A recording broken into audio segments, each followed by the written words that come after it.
Հանուն Հոր և Որդու և Ոգու Սրբո, ամեն։ Ով որ ինձ խոստովանի մարդկանց առջև, ես էլ նրան կխոստովանեմ Հոր և հրեշտակների առջև։ Իսկ ով որ ինձ ուրանա մարդկանց առջև, ես էլ նրան կուրանամ հրեշտակների և Աստծո առջև ահեղ դատաստանի ժամանակ։ Ինչ է խոստովանություն։ Խոստովանություն նշանակում է հավատարմություն, նշանակում է սեր, նվիրում։ Ինչպես ենք մենք խոստովանում Քրիստոսին, մեր սրտի մեջ ենք խոստովանում, անկեղծությամբ, նվիրումով հավատում ենք Տիրոջը, մեր սրտի մեջ ամեն օր, մեր մտքում, մեր հոգում միշտ խոստովանում ենք, միշտ ընդունում ենք Տիրոջը, մեր հավատն ենք խոստովանում, նաև մեր մեղքերն ենք խոստովանում։ Ասում ենք Տեր Աստված, այս սխալները գործեցինք, բայց ներողություն ենք խնդրում, ասում ենք մեղա Աստուծո, բայց հետո էլ ասում ենք փառք Աստծո։ Այսինքն մեր խոստովանությունը մեր սրտի մեջ է, զղջում ու փառավորություն, ցավ, ափսոսանք եւ ուրախություն։ Այսպես է հավատի խոստովանություն։ Մեր կյանքը միշտ անկումների եւ բարձրացումների մեջ է։ Երբ որ անկում ենք ապրում, զղջում ենք ապրում, արտասվում ենք, ներողություն ենք խնդրում, երբ որ բարձրանում ենք, փառք ենք տալիս Աստծուն։ Եվ հա, այսպես, երբ որ մեր սրտում հոգում հաստատվեց խոստովանությունը, մենք հավատացինք, դավանեցինք խոստովանություն Քրիստոսին, ինչպես մեր Տերն Ավետարանում է ասում, սրտի ավելցուկից խոսում է մարդու բերանը։ Մեր սրտում եթե կա հավատք, ապա ակամայից մեր խոսքերը, մեր գործերը, մեր կյանքը, մեր վարմունքը, մեր խոսվածքը, մեր քայլվածքը քրիստոնեական են դառնում։ Մենք Քրիստոսին ենք պատկանում ու Քրիստոսին ենք խոստովանում, Քրիստոսով ենք ապրում մեր կյանքում եւ սկսում ենք մարդկանց առջև խոստովանել։ Այ սրա մասին է ասում մեր Տերը Հիսուս Քրիստոս։ Եթե դուք չամաչեք, եթե դուք իրապես քրիստոնյա լինեք, ձեր ամբողջ կյանք կդառնա խոստովանություն, դավանանք Քրիստոսի հանդեպ։ Բայց երբեմն ավելին է լինում, ինչը այսօրվա սուրբերի հետ եղավ։ Ոչ միայն սրտում խոստովանեցին, ոչ միայն բերանով խոստովանեցին, այլ նաև արիամբ խոստովանեցին Քրիստոսին։ Այսօր տոնն է Սուրբ Գևորգի։ Սուրբ Գևորգը ապրել է 3-րդ դարի վերջերում, 4-րդ դարի սկզբում, Դիոկլետիանոս հայլացից կայսեր ժամանակ։ Դիոկլետիանոսը հրովարտակ է հռչակում, որ քրիստոնեությունը պետք է հալածվի։ Եվ բոլորը իր նախարարները, զորահրամանատարները, բնականաբար կայսրը պետք է հաջողանային, պետք է ասեն այո, ինչ լավ բան արեցիր, քրիստոնյանը պետք է հալածվեն, պետք է կուռքեր պաշտենք, պետք է բագինները ու մեհյաները կանգնեցնենք երկրպագին։ Սա ճիշտ է։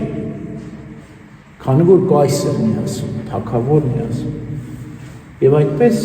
նրանցից մենակ մեկը Սուրբ Գևորգը, որ շատ հայտնի զորահրամանատար էր, ասաց ոչ, ինչու պետք է քրիստոնյաները հալածվեն, ինչու պետք է չարչարվեն, առաքինի և բարի քաղաքացիներն են հռոմեական կայսրության, օրենքը պահում են, ամեն կարգ ու կանոնով ապրում են, օրինազանց չեն, ինչու պետք է հալածվեն, իրենց Աստծուն են պաշտում, թո պաշտեն։ Բոլորը հասկանում են, որ Սուրբ Գևորգը քրիստոնյա է։ Եվ այդպես ձերբակալում են Սուրբ Գևորգին։ Սաստիկ չարչարանքներ են ենթարկում։ Ի վերջո Սուրբ Գևորգը այդ չարչարանքներից հաղթանակած դուրս է գալիս եւ մի օր էլ կայսրին ասում է՝ ցույց տուր քո կուռքերը, գնամ տեսնեմ։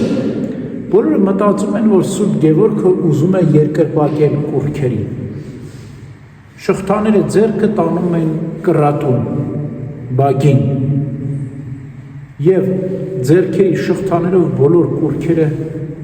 ջարդում են, փոշիացնում են, հողին է հավասարեցնում։ Սրա վրա սաստիկ բարկանում են տեղում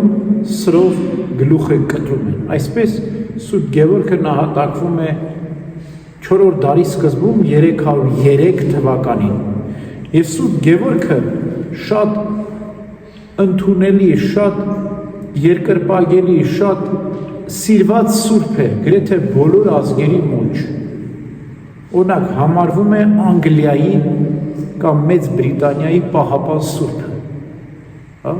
Եվ բոլորն էլ ունեն Սուրբ Գևորգի տոնը։ Աշխարհում մեկ սփռված է Սուրբ Գևորգի նշխանները, մասունքները։ Այսօր տոնն է նաև Ադոկտոս Դուքսի եւ Ռոմանոս երկեցողի։ Ադոկտոսը մի քիչ ավելի ուշ է ապրել 4-րդ դարի սկզբում, ոչ թե Դիոկլետիանոս, այլ Մաքսիմիանոս կայսեր օրոք, սա էլ էր հալածում քրիստոնեությունը։ Ադոկտոսը շատ գեղեցիկ դուստր ուներ, չնաշխարհիկ գեղեցկություն ուներ, եւ հենց այս Մաքսիմիանոս կայսրը ուզում է Ադոկտոսի դստերը իրեն կին դարձնել, եւ Սուրբ Ադոկտոսը հասկանում է, որ չի կարող իր կինը, իր Սուրբ մանուկը, իր գեղեցիկ դուստրը դառնալ Հեթանոս կայսեր կին, որտեվ Հեթանոս կայսրերը շատ կանայք ունեին, հարեմից մեկը պետք է լիներ եւ ընդհանրապես ճիշտ չէր։ Եվ այդպես հեռացնում է, փախցնում է իր աղջկան, ապրում էր Եփեսոսում, Սուրբ Ադոկտոս Դուքսը, հեռացնում է աղջկան, տանում է ուրիշ երկիր եւ այդպես չեն գտնում դստերը եւ Ադոկտոսին ձերբակալում են, սաստիկ չարչարանքներին երթարկում, ի վերջո նահատակում են, սպանում են Սուրբ Ադոկտոսին։ Ադոկտոսը ուներ կին եւ 2 աղջիկներ, երբ որ մահանում է Սուրբ Ադոկտոսը եւ հալածանքներն էլ դադարում են, մյուս դուստրը եւ մայրը դիմում են Կոստանդիանոս կայսրին եւ խնդրում են, որտեղ արդեն քրիստոնեության հալածանքները դադարել էին, Կոստանդիանոսը դարձել էր կայսր։ Ասում են, մենք խնդրում ենք Սուրբ Ադոկտոսի նշխարները բերել Եփեսոս մարմինը եւ այնտեղ ուղարկավորել։ Եվ մեծ այն դուստրը, որ փախել էր վտարանդի երակսորի մեջ էր, վերադառնում է, միանում է իր մոր եւ քրոջ հետ, Եփեսոս են վերադարձնում հոր մարմինը, դին, նշխարները, եւ այդպես ուղարկավորում են։ Եվ այդպես իրենց ամբողջ կյանքը աղոթքով սրբությամբ ապրում են ու մահանում։ Այսօր տոնն է նաեւ Ռոմանոս երկեցողի։ Ռոմանոսը ավելի մի քիչ ուշ է ապրել, 4-րդ, 5-րդ դարերում։ Բեյրութի սարկավագիր, Լիբանանի։ Սարկավագիր, բայց բաղաձայն էր, ձայն չուներ։ Տեսնում էր, թե ոնց են մյուս սարկավագները երգում, եկեղեցում, աղոթում են, մի օր էլ ծնկի է գալիս խորանի առջև, այս սարկավագը եւ ասում է, Տեր Աստված, ես ուզում եմ երգել։ Եվ Աստված շնորհ է տալիս, ոչ միայն երգելու, այլ նաեւ ստեղծագործելու։ Շրթունքները բացվում են, սկսում է երգել, սկսում է տաղեր, գանձեր, շարականներ գրել եւ այդպես դառնում է հայտնի տաղասած շարականագիր սարկավագ Բեյրութի եկեղեցու կամ Լիբանանի եկեղեցու եւ ասում են, որ հունական օրթոդոքս եկեղեցու շարականների մեծ մասը գրել է Ռոմանոս երկեցողը եւ կարծում եմ մեր Ռոմանոս Մելիքյանին անունը հենց այս Ռոմանոս երկեցողի անունով են դրել։ Նշանավոր տաղասած էր, երկհան էր, շարականագիր էր, մեր Սուրբ Ռոմանոս երկեցողը։ Այս 3 սուրբերին այսօր մենք տոնում ենք։ Սուրբ Ռոմանոս երկեցողին, Ադոկտոս Դուքսին եւ Սուրբ Գևորգ Զորավարին եւ խնդրում ենք իրենց բարեխոսությունը, որպեսզի մենք էլ միշտ մեր մտքում, սրտում, հոգում եւ լեզվում խոստովանենք Քրիստոսին։ Ամեն։